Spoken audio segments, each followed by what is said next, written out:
விஜய் கரெக்டாக யதார்த்தத்தை புரிஞ்சிட்டாருன்னா என்டிஏ போனால் கரெக்டு ஒரு 40 எம்எல்ஏ 45 எம்எல்ஏ வாங்கணுமா, நமக்கு ஒரு ப்ராக்டிஸும் இல்லை, அவங்களே பார்த்துக்குவாங்க. 45 சீட்டு வாங்கினா எல்லாம் 3 பேரும் ஒன்றா சேர்றதுனால பெரிய அளவு பிளாஸ்ட் தான். விஜயை பற்றி யார் வாழ்த்தி பேசினாலும் எல்லா ஈசலும் வந்து இங்கே வந்து உட்காந்துக்குது. இந்த லைட்டில் மழை காலத்தில் ஈசல் வரும் தெரியுமா, அந்த மாதிரி உட்காந்துக்குது. உடனே அவன் பார்க்குறான், பயங்கர பேஜ் வருதே விஜய் பற்றி பேசினா அப்படின்ட்டு இது பண்ணுறான். உடனே விஜய் பற்றி இவரே பேசுகிறார், விஜய் கலட்டி மாட்டி விடுவார் அப்படின்னு. அதுக்கு ஒரு 15,000-20,000 வியூ நல்லா போதே. விஜய் மாட்டி கலட்டி விடுவார் அப்படின்னு மாத்தா 30,000 ஐயோ பயங்கரமாக போதே. நான் தான் முதல்வர்னாரு, இதே ஜானு தான் காதில் மைக்கெல்லாம் மாட்டி விட்டு அந்த கிறிஸ்துவ பிரசங்க மாதிரி அன்புமணியை கோட்டை சூட்டு மாற்றி ஒபாமாவே பார்த்தவன்னா பார்த்துங்க எங்களுக்கு என்னன்ட்டாங்க ஜனங்க. இதெல்லாம் ஒரு பிரச்சாரமாங்க. நான் தான் முதல்ல பேசினேன் ஆதரிச்சு தெரியுமா. அதனாலதான் விஜய் கட்சிக்குள்ள இருக்க தொடர்புகள்லாம் என்கிட்ட வந்துச்சு. அதுக்கப்புறம் அதே தொடர்புகள் தான் சொல்லுது, அண்ணா இது விளங்காததுன்னு, அண்ணா இப்படி இப்போ ஒண்ணு தும்முனா கூட என்கிட்ட கூப்பிட்டு சொல்றாங்க. ஏன் விஜய் கூட இருக்க எல்லாம் முட்டா பீஸுங்கன்றது இதெல்லாம் உதாரணம். ஹைகோர்ட் வந்துச்சு இல்ல, ஹைகோர்ட் 21 சொன்ன உடனே நீ போய் டக்குன்னு சென்சார் போர்டு காலில் விழுந்துரும்.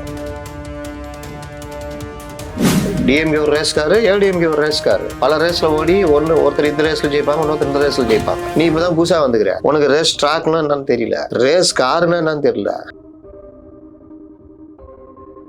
யாரெல்லாம் திமுக கை தூக்குங்க, எல்லாம் கம்முன்னுறாங்க. சரி ஒவ்வொருத்தரா வாங்க சொல்லு. இல்ல எங்களுக்கு திமுக பிரச்சனை இல்ல, சீட்டு கொஞ்சம் ஜாஸ்தி இது, இதெல்லாம் நாங்க பாத்துக்கிறோம். அந்த ஈர வெங்காயத்தெல்லாம் ஒழுங்கா போய் வேலை பார்ப்போம். டெல்லியில தான் நடந்தாரு சார். இதுக்கப்புறம் சமூக வலைதளத்துல இதுல ஏதாவது கம்பு சுத்தினீங்க கொண்டுருவேன் சொல்றா அப்படின்னு அவனா சொல்லுவான். சார் 10th +1 +2 பிஎஸ்சி 3 வருஷம் 15 வருஷம் ஆகும் சார். 15 சொல்லிட்டு போக வேண்டியதானே.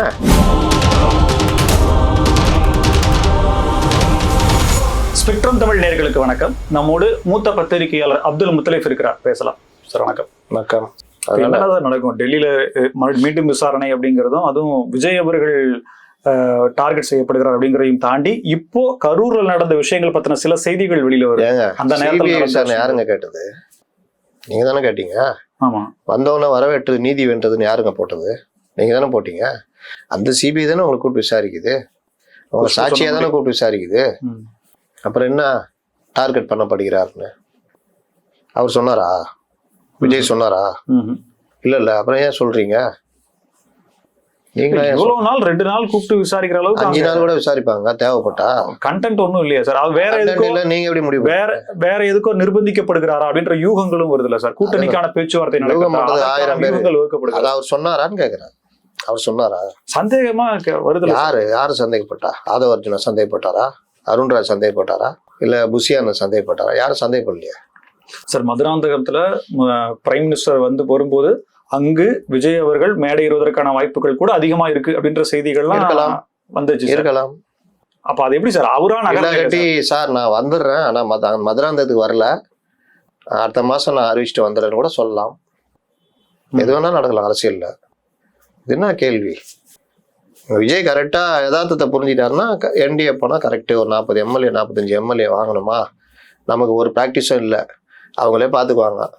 45 சீட்டு வாங்கினா எல்லாம் 3 பேரும் ஒன்றா சேர்றதுனால பெரிய அளவு பிளாஸ்ட் தான். 45 சீட்டு வாங்கினா 40 சீட்டு ஜெயிக்கலாம். 90% விக்டரி கேரண்டி. அப்புறம் என்ன பிரச்சனை இருக்கு? நான் தான் முதலமைச்சர் வேட்பாளர் அப்படிங்கிறதுல இருந்து காம்ப்ரமைஸ் பண்ணிக்கிற மாதிரி வரும். காம்ப்ரமைஸ் பண்ணி தான் அவனை விஜயகாந்த் பண்ணல. நான் தான் முதலமைச்சர், கடவுளோட மட்டும் தான் கூட்டணினாரு, இவர் கடவுளின் குழந்தைன்றாரு. அவ்வளவுதானே. யதார்த்தத்தை புரிஞ்சுக்கணும்ல. நான் தான் முதல்வர்னாரு, இதே ஜானு தான் காதில் மைக்கெல்லாம் மாட்டி விட்டு அந்த கிறிஸ்துவ பிரசங்க மாதிரி அன்புமணியை கோட்டை சூட்டு மாற்றி ஒபாமாவே பார்த்தவன்னா பார்த்துங்க எங்களுக்கு என்னன்ட்டாங்க ஜனங்க. இதெல்லாம் ஒரு பிரச்சாரமாங்க. ஒபாமா கூட நான் பேசிக்கோ, எங்களுக்கு இன்னும் அதை பற்றி ஜனங்க அப்படி தானே ரியாக்ட் பண்ணிச்சு. இவன் ஒரு ஸ்ட்ராட்டஜிஸ்ட்டு, இன்னைக்கு அதே ஆள் விஜய்க்கு ஸ்ட்ராட்டஜிஸ்ட்டு. பைபிளில் 4 பக்கத்தை கிழிச்சு கையில் கொடுத்து படிச்சுக்கிட்டு, நீ பிரபஞ்சத்தின் குழந்தை, உனக்கு பிரச்சனையே இல்லை, நீங்கள் யார் நினச்சாலும் தடுக்க முடியாது, நீ தான் முதலமைச்சர்னு ஊட்டினுறாங்க. இவரும் அதை நம்பினுக்கிறார். சார் இது நடக்கட்டும் சார். ஆனா பாஜகவையும் என்டிஏ கூட்டணியும் எதிராக இருந்து பார்க்கக்கூடியவர்கள் எல்லாமே நிர்பந்திக்குது பாஜக, ஜனநாயகனை வெளியிடாம அதுக்கு ஒரு ப்ரெஷர் கொடுக்குறாங்க, கூடவே இந்த சிபிஐ விசாரணை அப்படின்றத பார்த்து இதுக்கும் ப்ரெஷர் கொடுக்குறாங்க. சோ விஜய் அவர்கள் நெருக்கடியில் இருக்காருன்னு சொல்லி எதிரா இருக்கிறவங்க வைக்கக்கூடிய கேள்விக்கான அது ஒரு பாயிண்ட். ஜனநாயகனும் பராசக்தியும் ஒரு போட்டியில வருது, ரெண்டுத்தையும் சென்சார் போர்டு பாக்குறாங்க. பார்த்துட்டு சில விஷயங்கள்லாம் இருக்கு, ரிவைஸ் கமிட்டிக்கு அனுப்பணும்ன்றாங்க. பராசக்தி படக்குழு என்ன பண்ணுது, புத்திசாலித்தனமா கட் பண்ணி சார் நீங்க அனுப்புங்க சார், கட் பண்ணலாம், என்ன பண்ணுவோம் பண்ணிக்கலாம் சார்ன்றாங்க. அனுப்புறாங்க, பாக்குறாங்க, கட் பண்ண வேண்டியது கட் பண்றாங்க, சில இதை மாத்திக்கிறாங்க. தீ பரவட்டும்ன்றத அநீதி பரவட்டுமா, அநீதி ஒளியட்டுமா, ஏதோ ஒன்று மாத்திக்கிறாங்க, நீதி பரவட்டும் அப்படின்னு மாத்திக்கிறாங்க. சென்சார் சர்டிஃபிகேட் கொடுத்துட்றாங்க. இவங்களும் அதே மாதிரி பண்ணும்போது இவங்களாம் சொல்லணும், சார் ரிவைஸ் கமிட்டி போடுங்க சார், பண்ணுங்க சார், நான் என்ன பார்த்துக்கலான்னு. இயல்பாக தானே போனோம், நீ தான் அரசியலுக்கு வந்துட்டல்ல, அப்போ பிரச்சனை பண்ணுவாங்கன்னு தெரியும். அப்போ நீ பார்த்து தான் போய் காரியம் சாதிக்கணும். இவங்க அங்கே பரிசீலனை இருக்கும் போதே இவர்கள் கோர்ட்டுக்கு போயிட்டாங்க. இவர்கள் நடைமுறையை ஏற்றுக்கிட்டு சரி பண்ணிட்டு சர்டிஃபிகேட் வாங்கிடுறாங்க. இவங்க கோர்ட்டுக்கு போகிறாங்க. கோர்ட்டுக்கு போனால் அவனுக்கு தானே ஜாலி, ஈகோவை தொட்ட மாதிரி ஆயிடுச்சுல்ல. நாங்கள் எங்கள் வேலையை பார்க்கும்போது இவரு நாங்கள் கோர்ட்டுக்கு வர்றாரு, நாங்கள் சர்டிஃபிகேட் தரமாட்டோன்னு சொன்னோமா, சொன்னால் நீங்கள் கோர்ட்டுக்கு வரலாம். படத்தை தடகிட பண்ணணுமா, அப்படி பண்ணால் நீங்கள் கோர்ட்டுக்கு வரலாம். நாங்கள் வேலை பார்த்துட்டுமா கோர்ட்டுக்கு வரீங்களாங்க, என்ன நியாயம் தான் கேட்குது சென்சார் போர்டு. சிங்கிள் ஜட்ஜி ஏதோ கொடுத்துட்டாங்க, டிவிஷன் பெஞ்சு தலைமை நீதிபதி போனோன்னா ஒன்றா கேட்குறேன்னாப்பா பிரச்சனை சார், இந்த மாதிரி விஷயம் அதான் பார்த்துட்டு இருக்காங்களாப்பா. இல்லை சார் சீக்கிரம் கொடுக்க சொல்லுங்கள். அது எப்படிப்பா நான் சொல்ல முடியும்? இல்லை சார் நான் 9ஆம் தேதி ரிலீஸ் பண்ண, யோ உன் இஷ்டத்தில் ரிலீஸ் பண்ணதுக்கு ஆர்டர் போகிறதுக்கா நாங்கிறேன், ஓ 21ஆம் தேதி வான்னு அனுப்பிச்சி விட்டார். சரி அதோட அடங்குனீங்களா, சுப்ரீம் கோர்ட்டு போறீங்க. அன்னைக்கே நான் சொன்னேன், ஞாபகம் இருக்குதா? கரெக்ட். சுப்ரீம் கோர்ட்டு போனால் அப்படின்னு சொன்னீங்க, தலைமை நீதிபதி அமர்வு என்னப்பா பிரச்சனைன்னு கேட்பாங்க. சார் இந்த மாதிரி பிரச்சனை என்ன இது சார், இந்த மாதிரி உயர்நீதிமன்ற தலைமை நீதிபதி அமர்வு வந்து 21ஆம் தேதி தான் விசாரிப்பேன்ட்டாங்க சார். என்ன இப்போ அதுக்கு நான் 9ஆம் தேதி பண்ணோன்னா அதுக்கே இல்லை சார், அவர் போயா அதான் 21 விசாரிக்கிறேன்னார்ல, விசாரிச்சோன்னா என்னன்னு பார்த்துட்டு வா, அங்கே உனக்கு ஏதாவது நியாயம் கிடைக்கலாம் இங்கே வா, இதான் சொல்லணும். இல்லை சார் நீங்கள் சீக்கிரம் ஆர்டர், அந்த இதெல்லாம் அதை பண்ணவே மாட்டாங்க. இப்படிதான் நடந்தது சார். ஜனநாயகம் டீம் பண்ணுனதுதான் இதுல. வேற என்ன இன்னொன்னு சொல்றேன், வேற எந்த டார்கெட் வேற எந்த சர்க்கிளும் கிடையாது. இதுதாங்க நான் திரையுலக பேசினவங்கள்ட்ட எல்லாம் இதான் சொல்றாங்க. சார் ஒண்ணுமே இல்லை சார், இதை முதல் நாள் பாக்குறாங்க, இதை 2ஆவது நாள் பாக்குறாங்க, ரெண்டுக்கும் ஒரே பிரச்சனை தான், ரிவைஸ் கமிட்டி அனுப்புன்றாங்க. அவங்க கம்முன்னு பொத்திக்கின்னு சார் அனுப்புங்க சார் நான் என்ன பண்ணிக்கிறேன்றாங்க, வேலை முடிஞ்சிச்சு. இவங்க கோர்ட்டுக்கு போறாங்க, அவன் ஈகோவை தொடுறாங்க. இந்த விஜய் கூட இருக்க எல்லாம் முட்டா பீஸுங்கன்றதுக்கு இதெல்லாம் உதாரணம். ஹைகோர்ட்டு வந்துச்சு இல்ல, ஹைகோர்ட் 21 சொன்ன உடனே நீ போய் டக்குன்னு சென்சார் போர்டு காலில் விழுந்துருக்கணும். காரியம் தானே முக்கியம். சார் ரிவைஸ் கமிட்டி போடுங்க சார், கொஞ்சம் சீக்கிரம் போடுங்க சார், நான் கோர்ட்டில் நான் சொல்லிக்கிறேன், வாபஸ் வாங்கிறேன் சார் வழக்க, நம்ம பண்ணிக்கலாம் சார்னா. நீங்கள் 21ஆம் தேதிக்குள்ளே இவங்க ரிவைஸ் கமிட்டியை போட்டு ஒரு 18, 19 தேதி இந்த தேதியெல்லாம் சர்டிஃபிகேட் வாங்கிட்டீங்கன்னா சார், இந்த மாதிரி எங்களுக்குள்ள அமக்கப்லாம் பேசிட்டோம், ரிவைஸ் கமிட்டி வந்து கேஸை முடிச்சுக்கிறேன் சார்னா ரைட், அவங்க கோர்ட்டுக்கு தான் வேலை. அப்படியா முடிச்சுக்கிட்டீங்களா, ஒரு கேஸ் போச்சுடா, ஓ கிளம்பு, வழக்கு முடித்து வைக்கப்பட்டது பண்ணணும். இப்போ கூட ஒன்றும் கட்டு போல பேசி பண்ணா முடிஞ்சிடும். எது ஏங்க அரசியல்வாதி தானே, நீ அரசியல் பண்ணிட்டல, ஒரு டீம் அனுப்பிச்சு எல்முருகனை பார்க்க விடணும். இதான் சார் அது வேற இது வேற சார், கொஞ்சம் இது பண்ணுங்க சார் அப்படின்னா அது நடக்கும். திமுக அந்த வேலை தானே பண்ணுது. இங்க பாசிச பாஜக அங்க நான் வணங்கினேன் அப்படின்னு அழைக்கிற அளவுக்கு நட்பு இருக்கு. இதுதாங்க அரசியல். இந்த இது தெரியாம இப்படி நின்று வச்சுங்க அப்படியே ஓடிச்சிருவாங்க. நாணல் அப்படி வளைஞ்சு, புயல் அடிச்சதுன்னா நாணல் அப்படி வளைஞ்சு கொடுத்து புயல் போடணும்னு நிமிந்துரும். சரி, இப்படி ஒரு ஸ்ட்ராட்டஜிக் பிளான் இருக்குமா? என்னன்னா பாஜக ஜனநாயகனை வந்து வெளியிடாமல் ஏதோ பண்ணுது அப்படிங்கறத இங்க மக்களை நம்ப வச்சு அதன் மூலியாக வருகிற தேர்தல வாக்குகளை அறுவடை பண்ணுவதற்கான முயற்சிகளை தாவாக்கா. அது கிடையாது. காங்கிரஸ் வரணும்னு நம்பிக்கிட்டு இருந்து காங்கிரஸ் உடைய வலையில விழுந்து ஒண்ணு இல்லாம போறாங்க. காங்கிரஸுக்கு என்ன பிரச்சனைனா டிஎம் கிட்ட டிமாண்ட் பண்ணணும், அதுக்கு தாவேக்கா வரமாட்டோம். அது எப்படி வருவாங்க? அதுவே தான் சொன்னல, போனதுலேயே சொன்னல, அதுவே ஒரு கேரவன். அந்த கேரவனை ஏதாவது ஒரு வண்டி வச்சு தான் இழுத்துட்டு போக முடியும். அந்த கேரவன் வந்து இந்த வண்டி கூட சேர்ந்து நான் 2 பேரும் இதுவே ஓடாத வண்டி, பஞ்சரான வண்டி இது. இதுல போய் கேரவனை ஜாயின் பண்ணா 2 ஓடுமா? அது 2மே ரேஸ் காரு. டிஎம்கே ஒரு ரேஸ் காரு, ஏடிஎம்கே ஒரு ரேஸ் காரு. பல ரேஸ்ல ஓடி ஒருத்தர் இந்த ரேஸ்ல ஜெயிப்பாங்க, இன்னொருத்தர் இந்த ரேஸ்ல ஜெயிப்பாங்க. நீ இப்பதான் புதுசா வந்துக்கிற, உனக்கு ரேஸ் ட்ராக்னா என்னன்னு தெரியல, ரேஸ் காருன்னா என்னன்னு தெரியல. அவர் ஒரு படத்துல ஓட்டுவாரு, என்ன படம், ரேஸ்ல போயிட்டு பழைய வண்டி ஸ்டார்ட் பண்ணோன்னே சைலன்சர்ல தண்ணி ஊத்துமே, என்ன படம் அது, பொறா எறா குருவி இந்த மாதிரி. அதுன்னு சினிமாவா இது? சினிமாவில் வேணா ஜெயிக்கலாம் நீ ஓட்ட வண்டியை வச்சுக்கிட்டு. ரியல் லைஃப் அப்படி இல்லை. ரேஸுக்கு ரேஸ் கார் தான் கொண்டு வரணும். ஃபார்முலா 1 ரேஸ் பார்த்துருக்கீங்களா? 5 லேப் போனவுடனே சர்ன்னு வந்து லெஃப்ட்ல நிற்பான். கடை 4 டயரை மாற்றுவானுங்க. ஒரு டயர் 1 லட்சம் 2 லட்சம் இருக்கும். ஒரு குரு இருக்கும், 30-40 பேர் ஒர்க் பண்ணுவான். கடன்னு இது பண்ணுவானுங்க. நீ பழைய ஃபியட்டை ஓட்டிக்கின்னு கூட இந்த கேரவனே மாட்டிக்கின்னு நீ அப்படியே போயின்னு இருக்கான்னு தான். அவன் 5ஆவது லேப் முடிக்கும் போது நீ முதல் லேப் போய்கிட்டு இருப்ப. காங்கிரஸ் ஒன்றை காமிச்சு திமுக டிமாண்ட் பண்ணது. இவங்க நினச்சினுறாங்க காங்கிரஸ் இப்பவும் கூட்டு ஒன்று விட்டுருக்காப்புல காருக்கு. என்னடா நினச்சினுக்கிறீங்க? உங்கள்ட்ட நான் அதை கூட்டணி பேச சொன்னா கட்சியை வளர்க்குற வழியை காரணம் அங்கே உட்காந்துக்கின்னு எங்களுக்கு ஆட்சி இருப்பாங்க அது என்ன கேட்க சொன்னா அவன்கிட்ட. நாங்கள் தான்டா அத்தாரிட்டி, நாங்கள் தானே பேச போகிறோம். நீங்கள் என்ன நடுவில் வாழாடுறீங்க? தலை இருக்கும் போது இல்லை வாழாடுறீங்க. சரி சொல்லு, யாரெல்லாம் திமுக வேணான்ற கை தூக்குங்க. எல்லாம் கம்முன்னுறானுங்க.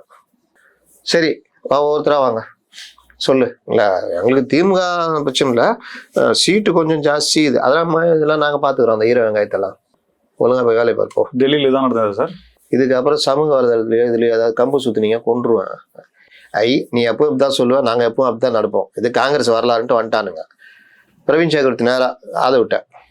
என்ன அதெல்லாம் ஒன்றும் இல்லை, என்னை கூப்பிட்டு வாழ்த்துனாப்புல.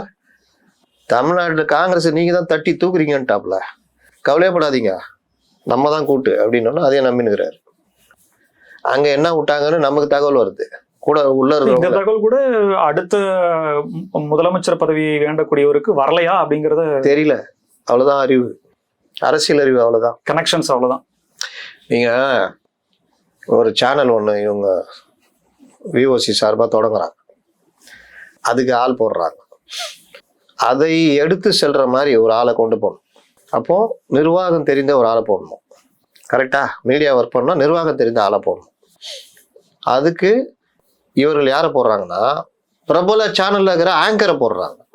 எல்லாரும் பண்ற அதே தப்பு. ஆங்கர் நிர்வாகி ஆக முடியாது. ஆங்கர் நிர்வாகி ஆக முடியாதுன்றதுக்கு பல உதாரணம். பல பேர் பல சேனல்ல இருந்து வெளியே விரட்டப்பட்ட பிறகு இன்னைக்கு செல்லா காசா போய் தெரிஞ்சுக்கிட்டு இருக்கிறாங்க ஒண்ணும் இல்லாம. கரெக்டா? இன்னைக்கு இருக்கிற பல பேரும் நாளைக்கு வெளியே தோத்துறோம் இதே கதி. ஒருத்தன் ஒரு யூடியூப் சேனலை கஷ்டப்பட்டு நடத்தின்னு இருக்கிறான், அவன் திறமசாலி. ஏதோ ஒரு வகையில எக்ஸ்பீரியன்ஸ் கூட நீங்க அந்த பொறுப்பு கிடையாது. ஏன்னா 10 பேருடைய உழைப்பை வச்சுட்டு இவர் உட்காந்துட்டு இந்த இதெல்லாம் போட்டு பேசிட்டு இருப்பாரு. இவரை கொண்டு வந்து எடிட்டர் ஆகுனா இவனா தெரியும், இவனுக்கு வேண்டிய பொண்ணுங்க, இவனுக்கு வேண்டிய ஆளுங்க, எப்படி கல்லா கட்டலாம், சேனலை பத்தி கவலைப்படாம இந்த மாதிரி சேனலை கவுத்த பல பேர் இருக்கான். அதுக்கப்புறம் கண்டுபிடிச்சு வெளியே அமிச்ச பிறகு பல பேர் காணா போயிட்டான். இதுதான் உலகம். பொட்டன்ஷியல் கிடையாது. இவரு அந்த ஒரு பெரிய சேனல்ல இருந்து ஒரு பெரிய அம்மாவை கொண்டு வந்து உட்கார வச்சுக்கிறான். அது வந்தவொடனே வெண்டைக்காட்ட ஒரு பேட்டி எடுத்துச்சு. அந்த சேனலுக்கு இயற்கையாகவே சப்ஸ்கிரைப் பண்ணுவான்ல. இப்போ ஒரு ட்ரெண்டு தெரியுமா யூடியூப்ல, விஜயை பற்றி யார் வாழ்த்தி பேசினாலும் எல்லா ஈசலும் வந்து இங்கே வந்து உக்காந்துக்குது. இந்த லைட்டில் மழை காலத்தில் ஈசல் வரும் தெரியுமா, அந்த மாதிரி உக்காந்துக்குது. உடனே அவன் பார்க்குறான், பயங்கர பேஜ் வருதே விஜய் பற்றி பேசினா அப்படின்ட்டு இது பண்ணுறான். உடனே விஜய் பற்றி இவரே பேசுகிறார், விஜய் கலட்டி மாட்டி விடுவார் அப்படின்னோன்னா அதுக்கு ஒரு 15,000-20,000 வியூ. நல்லா போதே, விஜய் மாட்டி கலட்டி விடுவார் அப்படின்னு பார்த்தா மறுபடியும் 30,000. ஐயோ பயங்கரமா போதே. அப்புறம் சிந்தனை எல்லாம் அதுக்கேற்ற மாதிரி பேசுறான். அவராப்புல செலிக்ஸ் இருக்காரு, அவரு கூப்பிட்டு அண்ணா விஜய் பிரபஞ்சத்துடையது ஆராய்ட்டு 30,000 போயிடுச்சு, கூட்டுப்பா அப்படியே. இது ஒரு ட்ரெண்டா போயின்னு பாத்தீங்களா? இல்ல நல்லா பேசுறவங்க பாக்குறாங்க, நம்மளுக்கு போக மாட்டேங்குது. எண்ட் ரிசல்ட் நம்மளும் அதுக்காக தான் சார் போராடுறோம். வியூஸ்க்கு போராடணும், கிரெடிபிலிட்டி வேணும். இன்னைக்கு நான் விஜய் ஆதரிச்சு பேசினா 30,000-40,000 போகும். அவரே பேசிட்டாரியான்னு. ஆமா, இப்படி கொண்டு வாங்க. ஆமா, முத்தலீஃபே பேசிட்டாரு. அவர் இது வரைக்கும் பேசிருக்காரா? அவரே பேசிட்டாரு. நான் தான் முதல்ல பேசினேன் ஆதரிச்சு, தெரியுமா? அதனாலதான் விஜய் கட்சிக்குள்ள இருக்க தொடர்புகள்லாம் என்கிட்ட வந்துச்சு. அப்புறம் அதே தொடர்பில் தான் சொல்லுது, அண்ணா இது விளங்காததுன்னு, அண்ணன் இப்படி. இப்போ ஒண்ணு தும்முனா கூட என்கிட்ட கூப்பிட்டு சொல்றாங்க. ஏன்? அந்த பந்தம். இன்னைக்கும் சொல்றேன், பல தலைவர்கள் நம்ம கூட நல்ல நெருக்கமா தான் இருக்காங்க. ஆனா அதுக்காக அவங்க வந்து நெகட்டிவா நம்மள்ட்ட சொல்றாங்கன்னு அர்த்தம் இல்லை. ஆனா நம்மளுக்கு ஒரு அடிப்படை அரசியல் அறிவு இருக்கும்ல. இப்ப நான் சொன்னது அவங்களால தான் மறுக்க முடியுமா?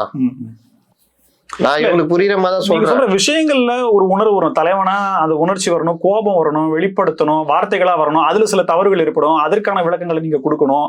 இதுதான் குழந்தை எடுத்தவனே நடந்துருதா, பத்துன்னு உழும், மூஞ்சி அடிக்க உழும். நம்ம ஒரு நடவண்டி வாங்கி தருவோம், அந்த நடவண்டியை ஸ்பீடா தள்ளிப்பி பொத்துன்னு விழும், மறுபடியும் அப்படியே நிற்கும், செவத்தை பிடிச்சி நிற்கும், அப்படியே நடக்கும். இதான் உலகம். அப்படியே இருந்தா எப்ப நடக்கும்? இதான் உலகம்.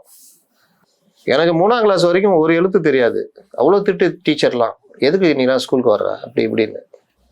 4ஆம் கிளாஸ் 5ஆம் கிளாஸ்க்கு அப்புறம் ஏதோ அப்படியே வந்துச்சு. அதுக்கப்புறம் நான் ஃபர்ஸ்ட் ரேங்க் விடவே இல்லை. எல்லாருக்கும் ஏதோ ஒரு இடத்துல ஒரு மாற்றம் வரும், தடுமாறி அனுப்பிச்சு தான் போவாங்க. புரிஞ்சுக்கிட்டாதான், புரியாத வரைக்கும் தான் பிரச்சனை. புரிஞ்சுக்கிட்டீங்கன்னா நீ நகர்ந்துடலாம். விஜய் எப்படி நடிச்சார் ஆரம்பத்துல? கொத்து போராட்டா, அந்த போராட்டா. விக்ரமன் ஒரு நடிகர், ஒரு இயக்குனர் இல்லைன்னா உனக்கு குடும்பத்துக்கிட்டே கொண்டு போய் சேர்த்துக்க முடியாது. இதே கொத்து போராட்டா தான் நீ ஓடிட்டு இருந்த. அப்புறம் ஃபாசியில் வந்து காதலுக்கு மரியாதை, அதுல எனக்கு இருக்கிற விஜயம் இப்ப இருக்கிற விஜயம் பாருங்க. போஸ்டர்ல இருந்து எல்லாமே அதே தலையாட்டின்னு தான் இருந்த. அதுக்கப்புறம் மாறி போஸ்டர்ல இருந்து எல்லாம் மாறிச்சு இல்ல.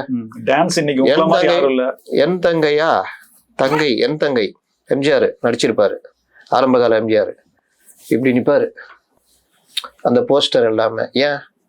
நமக்கு அடுத்த வாய்ப்பு கிடைக்குமோ கிடைக்காதோ அப்படின்ற ஒரு சாதாரண நிலையில இருந்து ஹீரோவா நடிக்கும் போது அவர்கள்ட்ட அந்த ஆரம்ப கால இது இருக்கும். அதுக்கப்புறம் போஸ்டர் நாயகன்னா எம்ஜிஆர் தான். ஒவ்வொரு ஸ்டைலுமே தனியா இருக்கும். ரஜினி எடுத்துங்க, எல்லாருமே அப்படிதான். இதே மாதிரிதான் அரசியலும். நீங்க பிராக்டிஸ் பண்ணாதான் உங்களுக்கு வரும். பிராக்டிஸே பண்ண மாட்டேன் வீட்டுக்குள்ளே. நீங்க சொன்ன கிரவுண்ட் ஒர்க்கே என்ன நடக்கலையா சார்? வேட்பாளர் தேர்வுக்கான ஒரு முகாமே நீங்க நடத்தி அது ஒண்ணுமே நடக்கலையே. நீங்க யார போட போறீங்க? தெரிஞ்சாதான் நடத்துவோம். நீங்க ஒரு ஸ்கூல் நடத்துறீங்க, உங்களை நாளைக்கு இருக்கு இல்ல, உங்களை நாளைக்கு கூப்பிட்டு கூட பண்ணல, உங்களை நாளைக்கு கூப்பிட்டு ஒரு யூடியூப் நடத்துங்கன்னா நீ நடத்துவீங்க. ஒரு 4 பேரை போட்டு அந்த இதுல அவன் நல்லா கேமரா நல்லா ஹேண்டில் பண்ணுவான்பா, இவன் நல்லா விஷுவல் எடிட்டர் நல்லா பண்ணுவான்பா, இது சோசியல் மீடியா இதுக்கு நடத்துவீங்க. ஆனா உங்களை கூப்பிட்டு நாளைக்கு ஒரு ஸ்கூல் நடத்துங்கன்னு சொன்னா என்ன பண்ணுவீங்க? அதுல கூட ஒண்ணு இருக்கு. ஒரு நல்ல ஒரு head master, retired head master கூப்பிட்டு நீங்க பாத்துக்குங்க, கரஸ்பாண்டண்டா இருங்க, நீங்க வந்து டீச்சர்லாம் நீங்களே செலக்ட் பண்ணுங்க அப்படின்ட்டு அதையும் நம்ம கண்காணிச்சா நடக்கும் ஸ்கூலு. நீங்க என்ன பண்றீங்க? இந்த ஒரு கேமராமேனை கூப்பிடுறீங்க, ஏய் நீ தான்டா ஹெட் மாஸ்டர் அப்படின்னா, நானே ராஜா நானே மந்திரி மாதிரி தான். பிஎஸ்சி பெருசா எஸ்எஸ்எல்சி பெருசா? அண்ணா நான் அதை அப்புறம் சொல்றேன்னு நீங்க அவங்ககிட்டே கேளுங்கண்ணே அப்படின்னு. நேற்று கூட போட்டான் அந்த படத்தை. உடனே சொல்றா அப்படின்னு அவனா சொல்லுவான், சார் 10th +1 +2 பிஎஸ்சி 3 வருஷம் 15 வருஷம் ஆகும் சார். 15 ஆகும்னு சொல்லிட்டு போக வேண்டியதானே அப்படின்னு ஓடி போயிடுவாங்க எல்லாரும். அந்த கதை தான் இங்க நடக்குது. கூட இருக்கிறது யாரு? இது எப்படி? நான் அதை அப்புறம் சொல்றேண்ணே. யாரு? புஷி. அதை அப்புறம் சொல்றேண்ணே, நீங்களே வந்து இது பண்ணுங்கண்ணா. சரி, உங்களுக்கு சொல்லி தரதுக்கு வெளியில இருந்து எவ்வளவு பேர் இருக்காங்க. இது சரியில்லை, உரைகள், நம்மளாம் உரைகள், இது இப்படி பண்ணணும், இது இப்படி நான்லாம் வந்து திட்டலங்க, நீங்க நல்லா பாருங்க, நான் எங்கேயுமே திட்டிருக்க மாட்டேன்.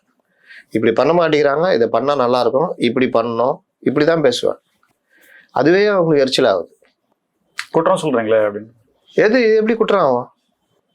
வீட்டுல ஒரு பையன், ஒரு இன்டர்வியூ ஒன்று நடக்குது, ஒரு 20 பேரை வர வச்சிருக்காங்க. அங்கங்க லைட் எரியுது, டேப்ல தண்ணி ஓப்பனா போய்கிட்டு இருக்குது, அது இது கண்டபடி கிடக்குது, குப்பை கூட கவுந்து கிடக்குது. அந்த ஆஃபீஸ் இன்டர்வியூஸ், அந்த ஆஃபீஸ் சுச்சுவேஷன். 20 பேர் அவங்க நாட்டில் நல்லா ஸ்டீக்காக ட்ரெஸ் பண்ணிட்டு வந்து அவங்கவுங்க வந்து ஃபைல்லாம் பார்த்துட்டு இன்டர்வியூ கூப்பிட்றாங்க, போகிறாங்க, எல்லாம் பண்ணுறாங்க. ஒரே ஒருத்தரை மட்டும் கூப்பிட்டு நேராக அவர் வந்து எதுவுமே சொல்லல, நீங்கள் எல்லா வீட்டுக்கு போங்க, இவர் மட்டும் செலக்டட். சார் எங்களை கூப்பிட்டு இன்டர்வியூவே பண்ணல சார், நாங்கள் வந்து வெயிட் பண்ணிட்டு இருக்கிறோம், நீங்கள் வாட்டில் செலக்ட் ஆகிட்டீங்களா இவரை மட்டும் அப்படின்னு. இது வந்து ஒரு பெரிய இந்த கம்பெனி, இதுக்கு ஒரு நிர்வாகி வேணும். அந்த நிர்வாகி எப்படி இருக்கணுன்றது தான் நாங்கள் இன்டர்வியூ வைக்கிறோம். உங்கள் பேப்பர்ஸு, உங்களுடைய இன்டலெக்சுவலாக எங்களுக்கு தேவையில்லை. இங்கே ஒழுக்கம் மற்ற விஷயங்கள் எப்படின்னு பார்க்குறோம். அதில் நாங்கள் பார்த்தது, இப்போ பாத்ரூமில் டேப் திறந்துருக்குன்னா அதை இவர் மூடினார், வீணா ஃபேன் ஓடினதை ஆஃப் பண்ணார், குப்பை கூட கவுந்ததை இவர் நான் இன்டர்வியூ வந்ததுன்னு பார்க்கல, நிமித்தி வச்சுட்டு வந்தார். இந்த மாதிரி அவர் எல்லா விஷயத்தையும் அவர் பண்ணாரு. அதுல ஒரு ஒழுக்கம் அந்த இது இருந்தது. அதான் ஒரு நிர்வாகிக்கு முதல்ல தேவை. நாங்க அதை எதிர்பார்க்குறோம். இன்டெலெக்சுவல்லாம் அப்புறம் இங்க ஒர்க் பண்ணும் போதே அவங்களுக்கு தானா அந்த இதெல்லாம் வந்துடும். அதனால நீங்களாம் கிளம்புங்கன்றாங்க. இதுல என்ன ஜோக்குன்னா, அந்த பையன் வீட்டுல அவங்க அம்மா இதை சொல்லிக்கிட்டே இருப்பாங்களாம். டேப்பை மூடுறா, ஏன்டா ஃபேன் ஓடுதா? இன்னைக்கு நம்ம அம்மாக்கள் வீட்டுல சொல்றாங்களா இல்லையா? ஏன்டா பார்த்து மூணுன்னு. அன்னைக்கெல்லாம் நமக்கு என்ன வரும்? சும்மா கரிச்சு கொட்டினாங்கிற. ஏன் நீ ஆஃப் பண்ண மாட்டியா ஃபேனை? நான் தான் ஆஃப் பண்ணுவேன். எப்ப பார்த்தாலும் இதே சொல்லுங்கிறேன். லைட் ஆஃப் பண்ணு, ஃபேன் ஆஃப் பண்ணு, அதை மூடு, இதை தூக்கி நேரா வை அப்படின்னு. ஆனா இதே ஒரு ப்ராக்டிஸை நம்ம ஆனோன்னு நம்ம என்ன பண்றோம்? நான் இன்னைக்கும் பண்ணுவாங்க. ஆஃபீஸ்ல, எங்க ஆஃபீஸ்ல நான் வேலை செஞ்ச இடத்துலலாம் எந்திரிச்சா சேரை தள்ளி உள்ள தள்ளி விட்டு தான் போவேன். எங்கேயா லைட் இருந்தா ஆஃப் பண்ணிட்டு வருவேன்.